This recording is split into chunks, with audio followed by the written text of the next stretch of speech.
इस कहानी की लेखिका है सोनिया सैनी। आसपास के गांव के लोग बाबा की कुटिया के चारों ओर जमा थे। बाबा ने अपना शरीर छोड़ दिया था। उनके सामान में बस एक लोहे का बक्सा था जिसे वे पिछले 45 वर्षों से अपने साथ ही रखते थे।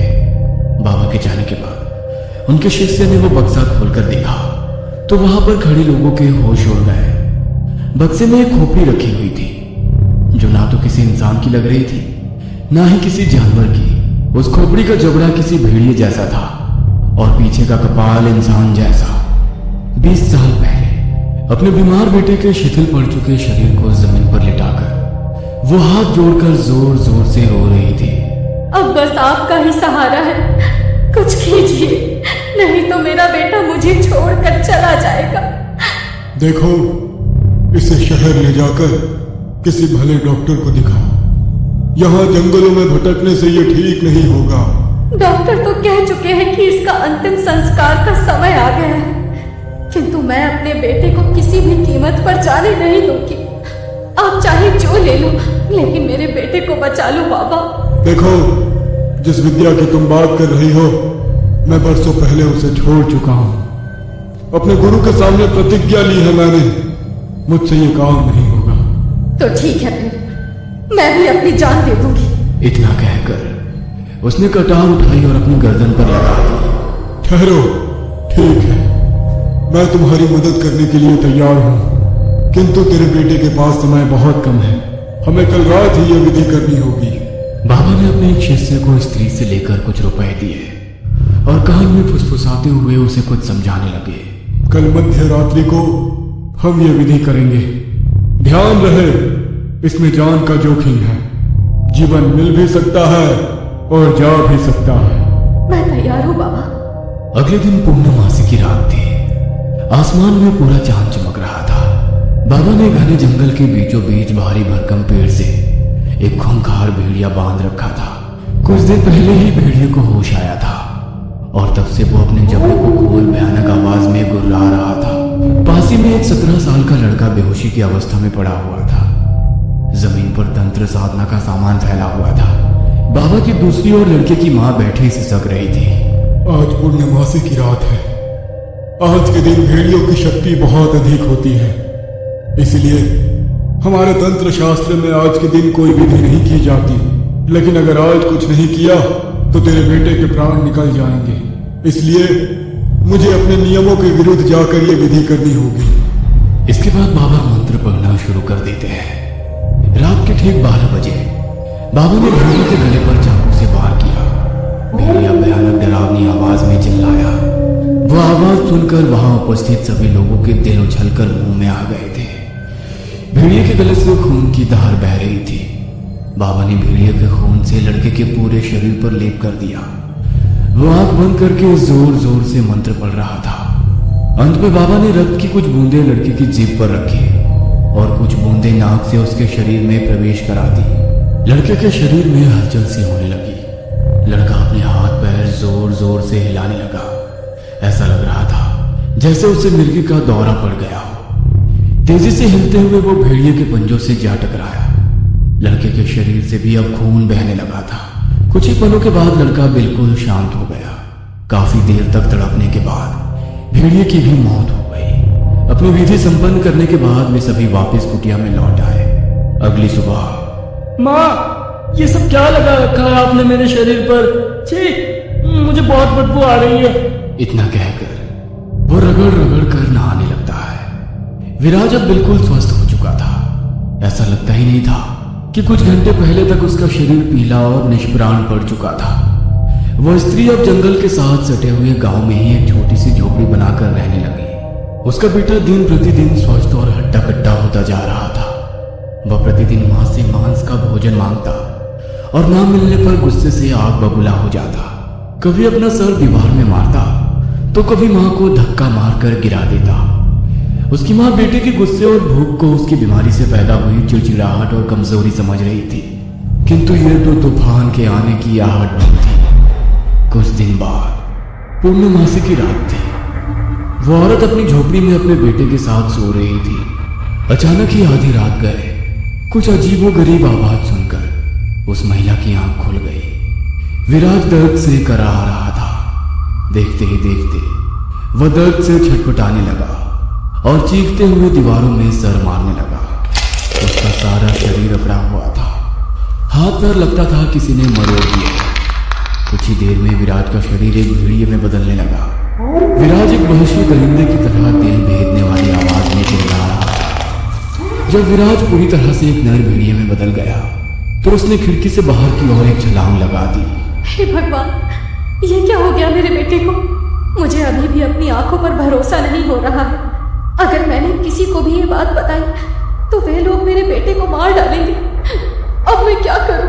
विराट को जोरों की भूख लगी थी। मांस की गंध सूंघते हुए वो कुछ दूरी पर घर के बाहर सो रहे कुत्ते पर झपट पड़ा। विराज ने अपने बड़े बड़े नाखूनों से कुत्ते के शरीर के टुकड़े टुकड़े कर दिए और बड़े शौक से उसे चबा चबा कर खाने लगा। कुछ देर बाद वो चबा हुआ मांस अपने मुंह में दबाकर अपने घर लौट आया। अगली सुबह विराज के पूरे घर से मांस की दुर्गंध आ रही थी।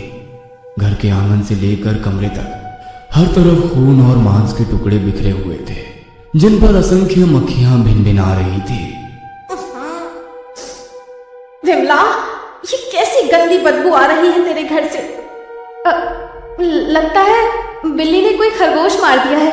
मैं सफाई कर देती हूँ। अगला 1 महीना शांति से बीत गया।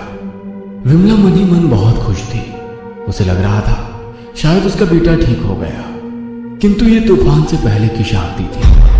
आज फिर पूर्णमासी की रात थी। आधी रात को ठीक 12 बजे विराज दर्द से छटपटाने लगा। कुछ ही देर में वो एक विशाल नर भेड़िए में बदल गया। अपने घर से बाहर आकर वो शिकार की तलाश करने लगा और जंगल में गुरुजी के आश्रम जा पहुंचा। वहां पहुंचकर उसने कुटिया के बाहर सो रहे एक शिष्य पर हमला कर दिया। भेड़िए ने अपने तलवार से भी ज्यादा तेज बंदूक से एक ही बार में उसका सीना चीर दिया। शिष्य के सीने से खून बहकर जमीन पर फैल गया। बहते खून को देखकर वह जमीन पर लेटकर उसे दरिंदे की तरह चाटने लगा। इसके बाद भेड़िए ने अपने शिकार का हाथ उठाकर दूर फेंक दिया। वो अपने शिकार का मांस मूंछ मूंछ कर खा रहा था। भेड़िए की आवाज सुनकर आश्रम में सो रहे दूसरे शिष्य की नींद टूट गई। वो बाहर निकला तो उसने एक विशाल नर भेड़िए को मांस नोचता देखा। यह कैसे हो सकता है? नर भेड़िए के विषय में तो बस कहानियों में ही सुना था। हमारे जंगल में अचानक नर भेड़िया कैसे आ गया? गुरुजी को यह बात बतानी होगी। शिष्य दौड़ता हुआ बाबा के पास गया। बाबा, कुंदन को नर भेड़िए ने खा लिया। वो हम में से किसी को नहीं छोड़ेगा, सबको मार डालेगा। क्या? नर भेड़िया? हाँ बाबा, 2 पैरों पर चलने वाला 8 फीट ऊंचा नर भेड़िया। वो इतना भयानक है कि मेरे अभी तक हाथ पैर कांप रहे हैं। वो नहीं छोड़ेगा, किसी को नहीं छोड़ेगा। जिस बात का मुझे डर था वही हुआ। ये नर भेड़िया कोई और नहीं, विराज है। कुछ नहीं होगा, मैं जरूर कोई ना कोई हल निकालूंगा। अगली सुबह मैं हिमालय पर अपने गुरु से इस समस्या का समाधान पूछने जा रहा हूँ। अगर मैं पूर्णमासी तक लौट कर ना आ सकूं तो उसे रात के 12 बजे से पहले रस्सियों से बांध देना, ताकि वो किसी का शिकार ना कर सके। समझ गया बाबा? बाबा अपने गुरुजी से मिलने लंबी यात्रा पर निकल गए। इधर धीरे धीरे पूर्णमासी नजदीक आ रही थी। जब पूर्णमासी के दिन तक भी बाबा लौटकर नहीं आए तो बाबा के 2 शिष्य उसे पकड़कर आश्रम ले आए और रस्सियों से बांध दिया। धीरे धीरे रात घिर रही थी। बाहर से आती जंगली जानवरों की आवाज आज कुछ ज्यादा ही तेज और भयानक थी। ऐसा लगता था उन्हें आने वाले खतरे का अंदेशा हो गया था। रात के 12 बजते ही विराज की आंखें बिल्कुल लाल हो गई। वह तेज आवाज में चिल्लाया, खोल दे मुझे। विराज भयानक अंदाज में भेड़िए की तरह आसमान की ओर मुड़ करके वो चिल्लाने लगा। उसके नाखून काले और चाकू की तरह लंबे और नुकीले हो गए थे। उसके शरीर पर बड़े बड़े बाल आने लगे। मुंह भी भयानक रूप में बदलने लगा। एक झटके में उसने अपने शरीर पर बंधी रस्सियों को झटक कर खोल दिया। आंखों में दरिंदगी भर गई। वह एक शिष्य की विराज की भयंकर मुंह के सामने शिष्य की चीखें घूट कर रह गई थी। अपने धारदार नाखूनों से उसने शिष्य के शरीर के टुकड़े टुकड़े कर दिए। अपने बड़े भयानक जबड़े से उसने उस पर चपर चपर करते हुए मांस खाना शुरू कर दिया। विराज के जबड़े से खून टपक रहा था। और शरीर खून से लथपथ हो गया था। विराज ने गर्दन घुमाकर दूसरे शिष्य की ओर देखा। यह विभत्स्य दृश्य देखकर वह जड़ होकर एक कोने में खड़ा हुआ था। विराज ने दूसरे शिष्य की ओर छलांग लगाई। तभी शिष्य ने अपनी कमर में छिपाया हुआ चाकू बाहर निकाल लिया। शिष्य विराज पर चाकू से हमला करने ही वाला था कि तभी उसकी मां विमला बीच में आ गई और उसने शिष्य को दूर धक्का दे दिया। चाहे जो हो जाए, मैं अपने बेटे को नहीं मारने दूंगी। इससे पहले कि विमला संभल पाती, विराज ने विमला पर भी हमला कर दिया। विराज के जोरदार पड़ने के होने से विमला दूर जा गिरी। उसका सर एक भारी पत्थर से टकराया और उसी पल उसकी मौत हो गई। विराज के ऊपर आज खून सवार था। हर शिकार के बाद उसकी हैवानियत बढ़ती जा रही थी। अपनी मां को मारने के बाद वो फिर से शिष्य की ओर बढ़ा। इससे पहले कि वो उसको भी नोच कर खा जाता, पीछे से बाबा ने आकर एक अभिमंत्रित तलवार से उसके ऊपर वार कर दिया। भेड़िए के शरीर से खून बहने लगा। शिष्य को छोड़कर गुर्राते हुए वो बाबा की ओर झपट पड़ा। सही समय पर बाबा अपनी जगह से हट गए, लेकिन तब भी भेड़िए का नुकीला पंजा उनके पैरों में धंस गया था। भेड़िया फिर से 2 कदम पीछे हटा और उसने बाबा पर छलांग लगा दी, लेकिन इस बार बाबा ने कोई चूक ना करते हुए तलवार ठीक उसके दिल में घोंप दी। भेड़िया चिल्लाता हुआ जमीन पर गिर गया। बाबा ने आव देखा ना था, झट से एक के बाद उसके सीने पर कई वार कर दिए और उसकी गर्दन धड़ से धड़ कर दी। नर भेड़िए का अंत हो चुका था। बाबा को भी समझ आ गया था कि उनके गुरुजी ने क्यों उन्हें यह विद्या उपयोग ना करने का प्रण दिलवाया था। अपनी गलती को जीवन भर याद रखने के लिए उन्होंने इस नर भेड़िए का सर बक्से में बंद करके अपने पास रख लिया। बाबा अपना आश्रम छोड़कर हिमालय में बस गए और तभी से उनका बंद बक्सा एक राज बना हुआ था। वो राज आज 45 वर्षों बाद खुल गया था। ये कहानी आपको अच्छी लगी हो